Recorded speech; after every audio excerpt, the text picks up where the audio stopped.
So I recently had a chance to talk to a really close friend of mine about sort of what's been going on lately.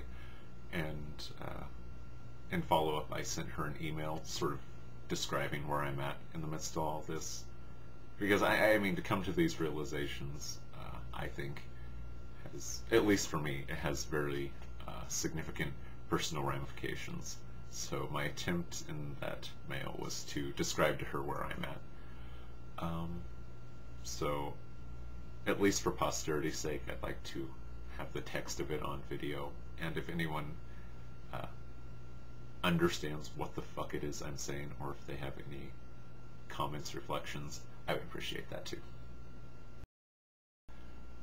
When it comes to issues of the future, I'm rarely one to parse words. That is, we're fucked. Not that it's helpful or healthful to think in terms of the decline of the American Empire as being a global holocaust that will exterminate a great many of us, but there's an obvious benefit to such harsh analysis. Namely, that the paranoid skeptic who can read the game in an objective fashion will likely stay a few steps ahead of the blind masses who rarely have the slightest clue what's going on around them. Not unlike attempting to escape from a predator, you only need to be faster than the slowest person in the group. I've struggled with this argument for some time, fearing I've lost something of my own humanity in giving up on the majority of our species. I take every opportunity I can to try to wake others up to the dystopia surrounding them, but I also recognize that at some point this could put me at great personal risk. For instance, if I were to tell someone of the impending crisis and they refused to heed the warning, when the proverbial shit does hit the fan, I could face a real problem if they realized I had an emergency food supply. I suppose it's easy to demonize this attitude, but it's simple survivalism. What people should be concerned about is the blatantly exploitative version of this mindset which pervades virtually every facet of our culture.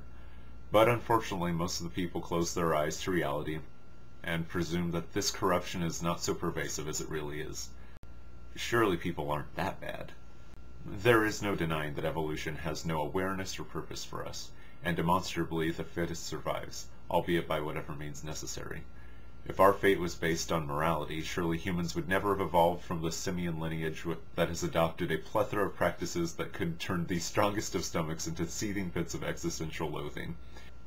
Is it any surprise, then, that our nation has succumbed to the fittest of us, who exhibit the most vicious, vile, and villainous character traits that leave them with apparently no remorse?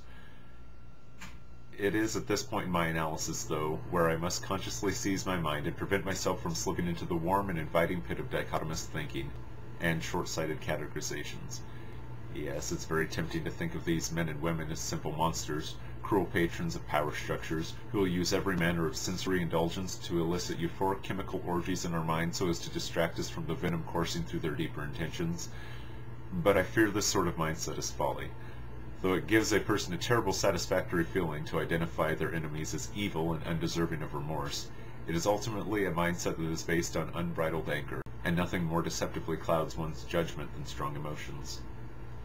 As I perceive it, this is a fundamental problem that exists within many factions of those who wish to usurp power from the current corrupt government. Though it's clear that those who run this nation do not have the common person's best interests in mind, there is little doubt in my mind that most of them think they do, for this is the fundamentally corrupting nature of power. When people are bestowed the ability to exert control over the lives of others without sufficient oversight from those subordinates, they have little motivation to question themselves.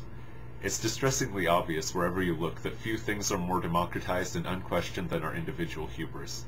Is it any surprise, then, that after decades of institutionalized faux rebellion, personal decadence, and social sanitization, that those who are given the keys to the world never have to stop and think that perhaps everything they believe, every value they hold, are all contingent upon the subscription to a fundamentally flawed perception of what liberty truly is?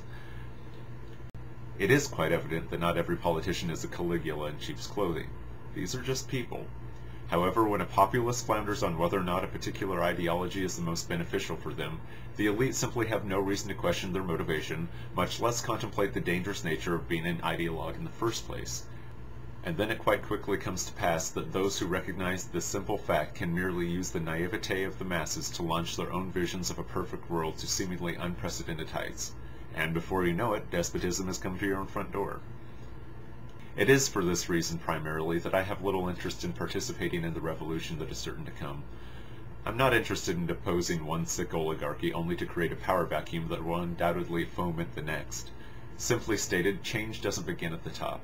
The very contention that we might be able to legislate peace, equity, and solidarity, etc. into existence is patently absurd. History proudly displays this fact so well that it seems to me that it, like so many other deleterious facets of our rotting culture, is hidden right in plain view. No.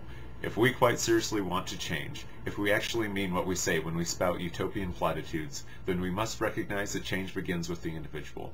We will not achieve unity by allowing the state to reprimand those who don't conform to the current societal moral status quo, even if our laws were always created by a democratic majority. This mindset only encourages moral superiority, willful ignorance, and broad, disparate reactionary hostility. If we want a safer world, we must simply spend less time antagonistically judging our neighbors for their truly inconsequential differences, and spend more time looking within ourselves in order to understand exactly what it is that makes us so hostile. We must come to terms with our own insignificance, and ask ourselves if it's really worth it to spend what little time we have in this life filled with malice and spite. When one considers how far the average person is from this essential personal revelation, it's easy to be discouraged. But remember that even the most beautiful flowers grow from the mud, and we can only hope that this world that is beginning to crumble all around us will compost into a rich and fertile ground from which a new, more enlightened society can grow. Will we see a massive paradigm shift in the collective consciousness? Perhaps not in our lifetimes, but all we have is now, and I suggest we fill the now we have with love, liberty, and logic.